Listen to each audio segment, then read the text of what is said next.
My name's Gail Steiger, and I run a ranch outside of Prescott, Arizona. I've been doing it for like 30 years, 35 years. Too long to blame whatever's wrong on those guys that were there before me, that's for sure. This isn't really my day job,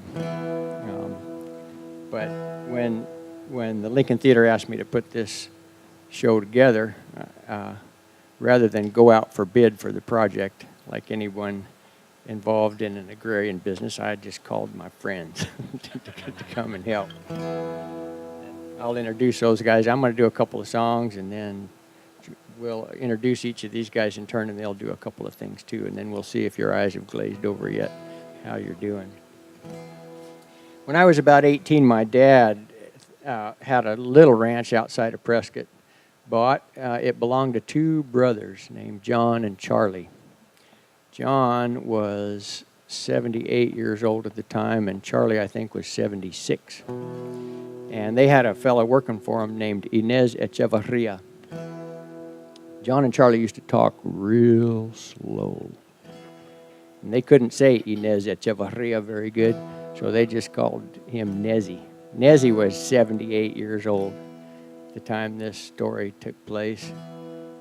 Those guys, they would consider it a mortal insult if I was anywhere in the country and I didn't stop and eat dinner with them. And they loaned me a round corral to start some colts that I was starting for their neighbor. And here's a song that about some events that I witnessed one day while I was in their round corral. Everybody in my part of the country who's working cattle is expected to shoe your own horses. You just can't wait for the farrier to get out there. I'm not a very good horse shoer. It takes me about an hour to get around a horse. But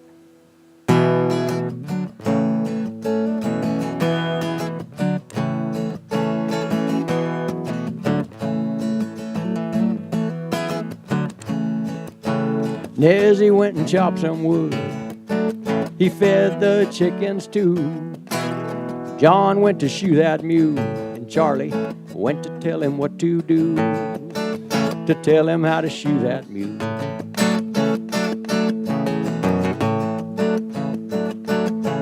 Nezzy did some gardening. He tied up the old fence too. John got 1 foot trim, and Charlie told Johnny what to do. He told him how to shoe that mule.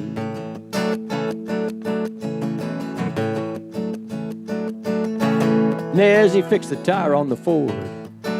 He pumped a little water too. John got 1 shoe on, and Charlie told Johnny what to do. He told him how to shoe that mule.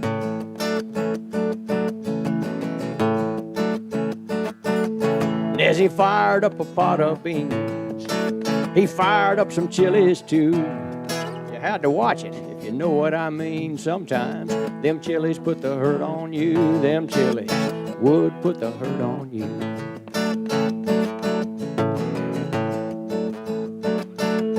Siesta in the afternoon, maybe an hour or two. Then John would go and finish that mule, and Charlie, he'd go and finish too. Finish telling Johnny what to do.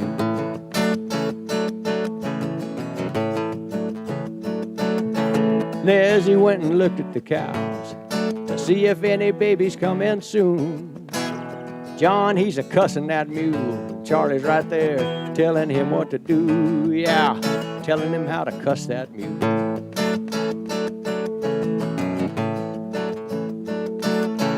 Nezzy fed the chickens again. He fed the horses too. John's got 1 foot left, and Charlie, he's got 1 foot left too. Always to tell Johnny what to do.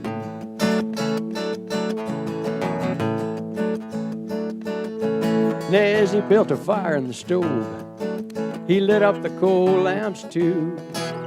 John finally finished his mule, and Charlie, he finally finished too. And even though they didn't have a thing for him to do, they darn sure shod that old mule.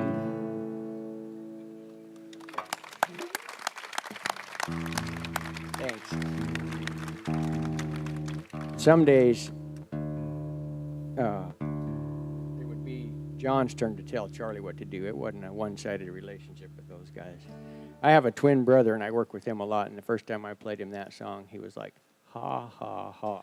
I don't know why he took such offense. Those guys fed me a lot. John and Charlie fed me a lot that summer I was working for them, and I would try to pay them back a little bit whenever I could, and they'd assign me some little chores, and I'll never forget the first day that they assigned me and Nezzy a job together. They asked us to go out and pitch all the tumbleweeds out of the irrigation ditch and pitch them over the fence. I think if they hadn't been feuding with the neighbor, they'd have just had us burn them up. But this way, if we threw them over the fence, they could roll down there and get in the neighbor's irrigation ditch too. So I started at one end of this ditch with a pitchfork, and Nezzy started at the other end. And I remember I was about 18, and I was all in good shape and stuff. And Nezzy's 78 years old, kind of stoop-shouldered. And I thought, well, I'm going to have to do most of this ditch, I bet. And I pitched tumbleweeds for a little while, and I looked up, and by golly, Nezzy was about twice as far as I was coming towards me. And I kicked it into as high a gear as I had. I was not going to let this old man put me to shame. And even working as hard as I could, Nezzy threw about 2/3 of those tumbleweeds over the fence. And John and Charlie would send us out there to cut stays. I had a $500 Stihl chainsaw, state of the art. And Nezzy had a double-bitted axe, and he would file on that double-bitted axe all night. And when they sent us out there to cut stays, Nezzy would cut more stays with his double-bitted axe than I could cut with my big fancy chainsaw. I practiced my Spanish on him a lot that summer. We could talk about the montañas and the vacas and the cercos and, all those kinds of things. And Nezzy was always real agreeable. In fact, he was real agreeable to anything you wanted to tell him, unless I got so bored that I would want to talk politics. And if I ever said anything bad about the USA, that's the only time I ever saw Nezzy take offense. And he would say to me, "You don't know how lucky you are to get to take for granted living and working in this country." And so I kind of wrote this song. I was kind of thinking about Nezzy. Nezzy was not here legally. He was from Douglas, Arizona, that area. So I changed the names in this song, and I set the song over there in Texas because I didn't want to rat him out. But I think the statute of limitations has kind of run out on that now.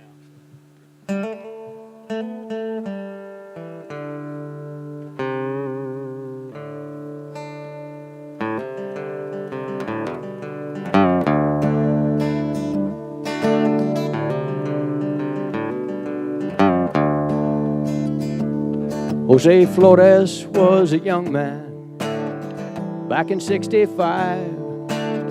Life was tough in Mexico. You had to run to survive.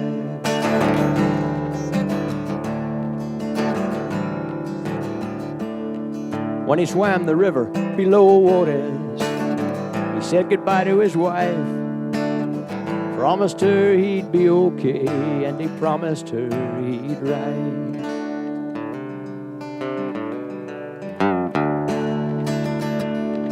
Jose said, "Hello, Texas." He walked as tall as he could, tried hard not to show his fear. He tried to act the way a man should. Yeah, Jose said, "Hola, Texas." He walked as tall as he could, heading to the land of the free, where everything was good.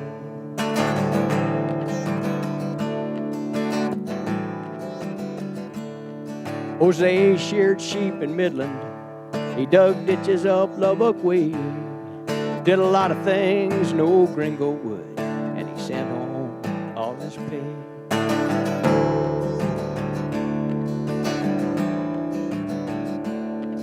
He learned a little English, more than he'd let you know. And when he'd hear those wetback jokes, he'd never let it show.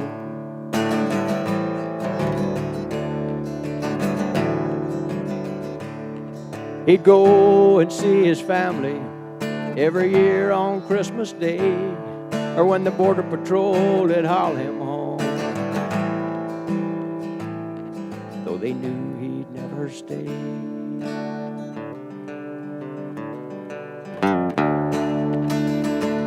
See, Jose'd come back to Texas. He'd walk as tall as he could, trying to build a better life, trying to act the way a man should. Yeah, Jose'd come back to Texas. He'd walk as tall as he could, heading to the land of the free, where everything was good.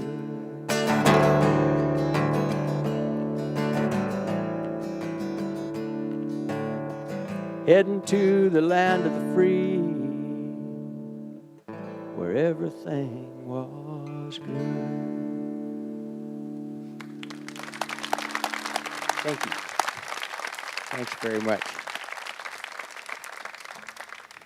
This fella sitting to my left over here is Joel Nelson. We've been friends for creeping up on 30 years, I guess. Joel was running a big ranch called the 06 in Texas when I first met him, and I went and worked for him and sure learned a lot from him. And later on, he came and worked for me a little bit. Probably learned a bunch of stuff not to do. But I tell you what, when Joel's talking about cowboy stuff, I guarantee you he knows what he's talking about. Joel Nelson.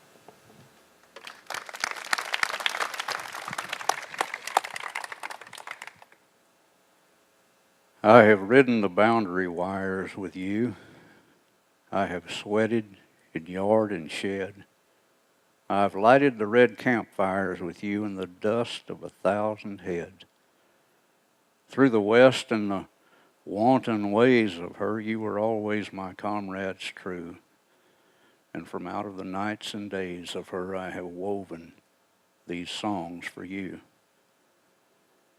My song is of the horseman who woke the world's unrest to slake a king's ambition or serve a maid's behest, who bore aloft the love gauge and reaped the rich reward, who swayed the purple banner and swung the golden sword. My song is of the horseman, steel wrist and iron thigh, in whatsoever saddle beneath whatever sky, who breaks the road for empire, who leads the hope forlorn, who rides with whip and knee pad, who rides with rope and horn. My song is of the horseman who backs the outpost law, who holds with helm and carbine the frontier thieves in awe. My song is of the trooper who stands across the street in hours of our forgetfulness to stay the wild mob's feet. My song is of the horseman who rides unblanched the vale, who dares the deepest river and risks the stoutest rail, who neath the roaring racing stand rides down to fence or fall, who bends above the boar spear, who drives the dancing ball. My song is of all horsemen, the centaurs of all time, who stole for us the freedom of the colts of every clime, who wore the spurs of mastery and held the reins of pride and left the world a heritage of sons to rule and ride. Up, swear by bit and saddlecloth, by crupper, cinch, and horn, the spurs our grandsires buckled by our sons' sons shall be worn. Let oil nor steam nor wings of dream deprive us of our own, the wide world for a kingdom and the saddle for a throne.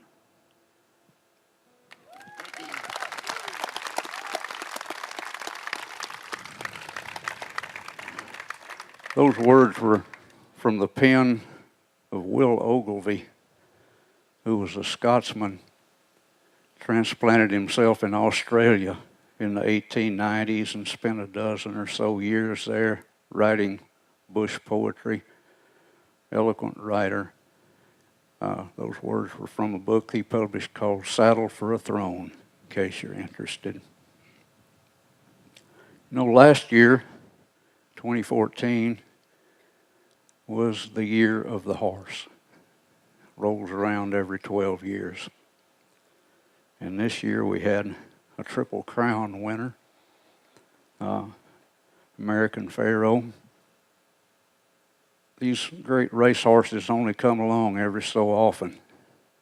I happened to be watching the third leg of the Triple Crown. The Day Secretariat won by 31 lengths. The owner of American Pharoah evidently was going through some financial difficulties when his great horse was fairly young. But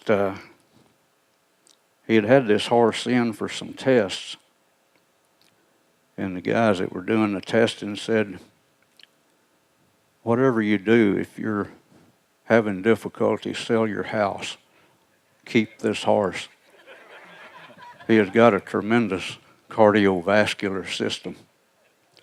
And that brings us to the topic of heart in a horse. Secretariat, when he was autopsied, had a heart that weighed 22 pounds. The average horse's heart at that time weighed 8.6 pounds. The great Australian racehorse Farlap, a lot of you have heard of him, had a heart that weighed 14 pounds. And way back in the late 1700s, there was a tremendous racehorse. I can't remember the name. At that time, a horse's heart averaged about 6 pounds. His weighed 11. So there's something to be said for having a lot of heart. And speaking of the horse, we wouldn't be here tonight if it weren't for the horse, because we're celebrating a horse culture, the American cowboy, and there wouldn't be an American cowboy or an Australian stockman were it not for the horse. So we wouldn't be here tonight were it not for the horse. And a dozen years ago, 13 now, when the year of the horse rolled around in 2002, I felt compelled to write a tribute to that animal that's meant so much in my life. I titled it Equus caballos, which is the genus and species of that great animal. At one time, the horse was just a little terrier-sized animal trotting around the face of the earth with toes on all four paws. The middle digits finally evolved into what we know as the horse's hoof, and the digits to either side became the splint bones in the horse's leg.